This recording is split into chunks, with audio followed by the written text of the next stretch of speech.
Imagine waking up tomorrow, having finally finished one of those books that's been collecting dust on your shelf for months, maybe years. What if I told you the secret isn't reading faster or having superhuman motivation?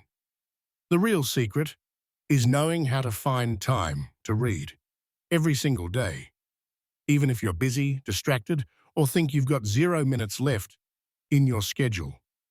The difference between the person who reads dozens of books a year and the one who never opens a book, it's not intelligence. It isn't even the love of reading. It's mastering the art of finding time to read consistently. Welcome to the Growth Mindset Project, where we turn small everyday changes into huge lifelong habits. If you're serious about leveling up, tap subscribe now and hit that bell so you never miss a strategy like this one. Let's get into it. How can you actually find time to read more books, even when your life feels non-stop?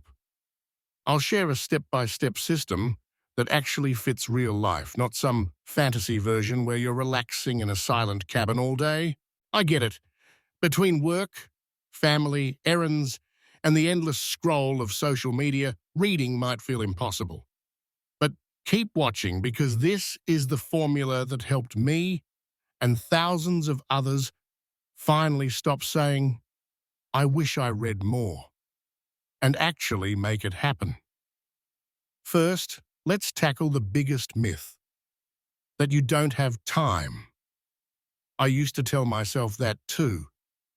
But here's the truth. Everyone has the same 24 hours.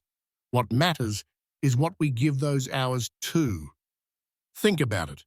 Have you ever caught yourself up to date with all the latest memes, news, or viral challenges, but still felt like you couldn't find time to read? You're not alone. On average, research shows people spend about 2 hours a day on social media, scrolling, double-tapping, or watching short videos. That's over 700 hours a year, almost a full month. Imagine if even a small portion of that went into reading instead. So tip number 1, limit your digital inputs. This is the secret sauce. Delete those games you don't even enjoy anymore. Set intentional boundaries with social media. Every time you reach for your phone, ask, "Could I read instead?" One rule that changed everything for me is this. Before I open Instagram, TikTok, or YouTube for the day, I read 10 pages. 10. It's a simple exchange. Earn your scroll. This tiny shift retrains your habits and makes finding time to read a priority, not an afterthought. If something is eating away at your free time, ask yourself, would I regret this on my deathbed? If the answer is yes, swap it out for something that builds you, like reading. Now, I get it. Sometimes life throws curveballs. Kids get sick, work piles up, the lawn needs mowing. And let's be real, not everyone's a speed reader. I personally read slowly and even have to read some tougher books out loud just to understand them. But that doesn't mean I give up on reading. It means I adapt my strategies. So here's tip number 2. Use audiobooks to amplify your reading. If you can't sit down with a paperback every time, plug into an audiobook while you drive, cook, garden, or exercise. I promise, Shakespeare's plays and most histories are nearly as good, or sometimes better, when listened to. Here's how to make this method work. Use audiobooks to preview or scout out books before committing to a paper copy. Not every book warrants a careful reread, but sample listening helps you decide where to invest your precious focused attention. If an audiobook isn't capturing you, switch, no guilt. When you find a story or idea so compelling you want to dig in deeper, buy the physical book and savor each page. This two-pronged approach means your time and money always go toward books you love. Now, finding time to read isn't just about avoiding distractions or multitasking during chores. It's also about consciously designing your lifestyle to create space for reading. Tip number 3, choose activities and places that naturally make room for books. Do your kids have swim lessons, sports practice, or play dates in the park? Perfect. Bring a lawn chair and a paperback and leave your phone in your bag. The world can spin on for a while without you, but those quiet minutes with a book can reset your mind. Waiting rooms, long train rides, even a quiet corner at lunch. All of these are opportunities to read if you seize them. If you hunt, garden, or exercise, these are golden chances. Personally, some of my best chapters have been read in the silence of the woods, in the car outside school pickup, or during a long jog paired with a captivating biography streaming in my ears. Folding laundry can turn from a boring chore into a mini book club, for one, if you're listening to a great story. Quick check-in. If you're finding these ideas helpful, take a second to smash that like button and drop a comment. What's the weirdest place you've ever found time to read?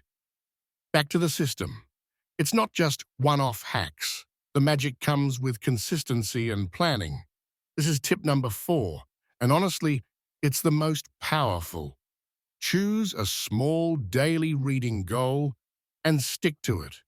Maybe it's 10 pages a day, maybe it's a chapter, maybe it's read for 15 minutes while my coffee brews. Whatever works for you, lock it in and make it non-negotiable. Over 1 year, reading 10 pages a day equals over 3,600 pages, which is about 10 full-length books. And believe me, 15 minutes here and there adds up to over 90 hours of reading across 12 months. To make this easier, always have a book with you. Stash a paperback in your bag, create a mini library in your bathroom, yes really, or keep a book on your nightstand so it's within arm's reach as you wind down. Waiting for an appointment? Waiting for food to cook? These are hidden minutes that, once claimed by reading, become the foundation of your new habit. Little changes in your environment make a huge difference. Set up your reading spot at home. A comfy chair, a mug of coffee, good lighting, a pencil for notes. Make your book part of your daily carry, just like your keys or wallet, so you don't have to make a decision about whether to read. The opportunity is always there. Some days will be harder than others. A sick child, an emergency, or plain old fatigue can throw you off track. That's normal. Don't aim for perfection. Aim for progress. If you can only manage a couple of pages, that still counts. Over time, these small efforts form into your biggest growth. Oh, before I forget, if you haven't already, remember to like this video, subscribe, and drop a comment sharing your favorite tip for how to find time to read or a book you plan to tackle next. Let's push even further. Engage your curiosity with variety. Don't make reading a tedious chore. Mix genres, history, fiction, self-improvement, poetry, religion. This keeps your mind fresh and anticipation high. Or join a book club, start a reading challenge, or share your reading journey on social media to stay accountable. If you want an extra boost, follow curated reading lists like the Harvard Classics or Great Books series so you never wonder what to pick up next. Just move on to the next title and let your reading journey unfold. Consistency and variety together are unstoppable. Finally, make your reading habit visible and impossible to ignore.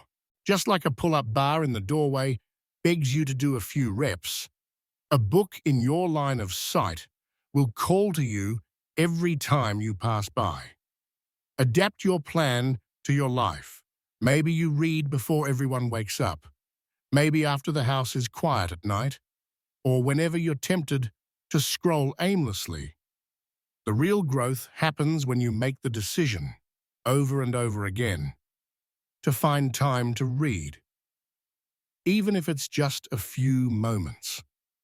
Your journey is unique, your life is busy, and you shouldn't compare your pace to anyone else's. The secret isn't in a perfect, fixed routine. It's in the small, consistent steps you take and the commitment to prioritize your own growth. Ready to turn your scroll time into reading time for good? Check out our next videos for more strategies to maximize your habits and mindset. Don't forget to subscribe and hit the bell so you never miss an opportunity to grow.